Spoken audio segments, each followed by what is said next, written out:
अगर ये शरीर लोग ना होन, फसादी ना हो, कसम उस जात दी करके कहना जिदे कब्जा कुदरत च मेरी जान, मैं इन्हां दे घर जाके मंजी ठोका चूहे दे पुत्र भाज भाज के थाने इधर उधर चिश्ती ना आवे होर जेड़ा मर्जी है।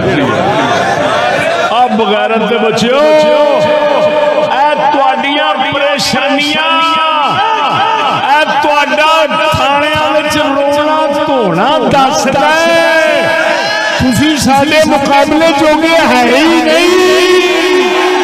मैनू नहीं किसी थाने जान दी लोड़, दुनिया सारी आहद कर लवे, कोई भी न जावे किसी हुकूमती तागूती आसरे पे, वो भी जग अगे बयान करे, मैं भी खुल के बयान करना।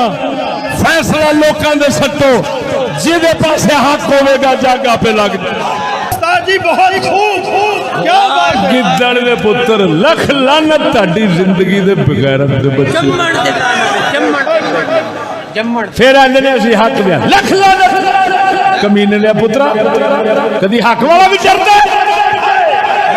अगर ये शरीर लोग ना होन, फसादी ना हो, कसम उस जात दी करके कहना जिदे कब्जा कुदरत च मेरी जान, मैं इन्हां दे घर जाके मंजी ठोका। लेकिन कुत्ते दे पुत्र की करते ने थाने जाके फिर झूठे परचे, झूठियां गल्लां, हवा लख लानत लोगों दे छड्डो। मैं किसी नूं नहीं आखांगा, मैं आख जाऊं किसी नूं मेरी जुबान वड़ दे, वो भी किसी ना कहन, मैदान होवे खुला,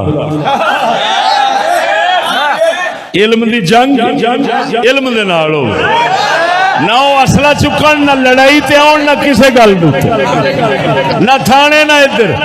वो भी सरेआम बोलन, मैं भी सरेआम बोला, वो 100 बोलन, मैं हिको मिस्कीन बोला।